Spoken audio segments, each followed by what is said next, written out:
गर्मी की छुट्टियों में आर्या और उसका छोटा भाई कबीर अपनी नानी के गांव आए थे। यह गांव हरियाली और शांति से भरा था, लेकिन इसमें एक जगह थी जो सबको डराती थी। पुरानी वीरान हवेली। इस हवेली को लोग रहस्यमयी हवेली कहते थे, क्योंकि वहां कई अजीब घटनाएं होती थी। आर्या बहुत जिज्ञासु थी और उसे भूत प्रेत की कहानियों में कोई दिलचस्पी नहीं थी, लेकिन कबीर थोड़ा डरपोक था। दीदी, हमें वहां नहीं जाना चाहिए, कबीर ने घबराते हुए कहा। डरपोक मत बनो कबीर, हमें बस देखना है, आर्या ने कहा और हवेली के टूटे फूटे दरवाजे को हल्के से धक्का दिया। अंदर घुसते ही दोनों को धूल और नमी की गंध आई। हवेली के अंदर फर्नीचर बिखरा हुआ था, पुराने झूमर जाले से ढके हुए थे और हर कोने में अजीब सा सन्नाटा था। तभी आर्या की नजर एक बड़े लकड़ी के दरवाजे पर पड़ी, जिस पर अजीब आकृतियां बनी थी। देखो, यह दरवाजा कुछ अलग सा लग रहा है, आर्या ने कहा। उन्होंने धीरे से दरवाजा खोला और वहां एक विशाल प्राचीन दर्पण था। यह कोई साधारण दर्पण नहीं था। इसके चारों ओर अजीब सी लिपि में कुछ लिखा हुआ था और यह हल्की नीली रोशनी से चमक रहा था। क्या हमें इसे छूना चाहिए? कबीर ने डरते हुए पूछा। बिल्कुल, आर्या ने आत्मविश्वास से कहा और दर्पण को हल्के से छू लिया। जैसे ही उसने दर्पण को छुआ, उसमें पानी जैसी लहरें उठने लगी। अचानक एक जोरदार चमक के साथ दोनों दर्पण के अंदर नीचे चले गए। जब उन्होंने अपनी आंखें खोली तो वे एक दूसरी दुनिया में थे। यहां पेड़ नीले रंग के थे, आसमान में तैरते हुए द्वीप थे और हवा में चमकीले कण उड़ रहे थे। यह जगह किसी जादुई स्वप्न से कम नहीं लग रही थी। ये हम कहां आ गए? कबीर ने चौंकते हुए कहा। तभी उनके सामने एक अजीब प्राणी आया।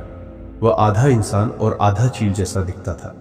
उसकी आंखें चमक रही थी और उसके पंख सुनहरे थे। तुम इंसानों की दुनिया से आए हो?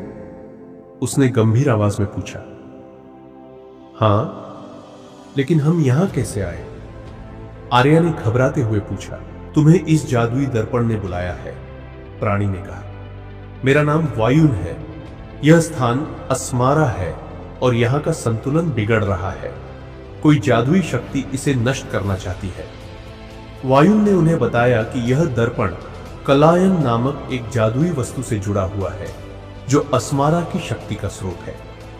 सदियों पहले एक दुष्ट जादूगरनी मालविका ने इसे अपने नियंत्रण में लेने की कोशिश की थी, लेकिन जादुई संरक्षकों ने उसे रोक दिया और दर्पण को एक रहस्यमयी कोड से सील कर दिया। अब मालविका फिर से दर्पण की शक्ति हासिल करने की कोशिश कर रही है, वायुन ने कहा। अगर वह सफल हो गई तो दोनों दुनियाओं में अंधेरा छा जाएगा। तो हमें क्या करना होगा? आर्या ने पूछा। तुम्हें मालविका को रोकना होगा, वायुन ने कहा, लेकिन यह आसान नहीं होगा। आर्या और कबीर वायुन के साथ एक रहस्यमयी गुफा में पहुंचे।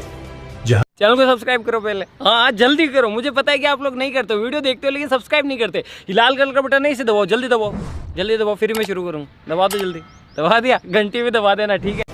जहां मालविका अपने मंत्रों से दर्पण की शक्ति चुराने की कोशिश कर रही थी। देखो, वो रही, कबीर ने फुसफुसाते हुए कहा। मालविका एक लंबी काली पोशाक पहने हुई थी। उसकी आंखें लाल चमक रही थी और उसके चारों ओर काले धुएं की लहरें उठ रही थी। हा, अब कोई मुझे नहीं रोक सकता, मालविका हंसी। आर्या और कबीर ने हिम्मत जुटाई और आगे बढ़े, लेकिन जैसे ही वे आगे बढ़े, मालविका ने हवा में अपने हाथ घुमाए और काले धुएं से बनी जंजीरें उन दोनों की ओर बढ़ने लगी। दीदी, अब क्या करें? कबीर ने घबरा कर कहा। आर्या ने एक गहरी सांस ली और कहा, मालविका, तुम्हारी शक्ति डर पर आधारित है, लेकिन हम डरने वाले नहीं हैं।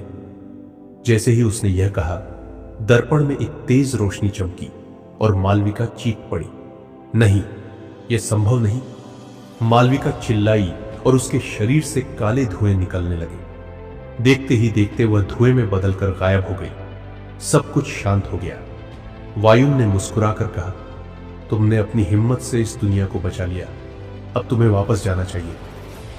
आर्या और कबीर ने दर्पण को छुआ और अगले ही पल वे फिर से हवेली में थे। दर्पण अब साधारण शीशे की तरह दिख रहा था, लेकिन वे जानते थे कि उन्होंने एक जादुई दुनिया देखी थी। जब वे घर पहुंचे तो नानी ने मुस्कुराकर पूछा, क्या तुमने हवेली में कुछ खास देखा? आर्या और कबीर एक दूसरे को देखने लगे।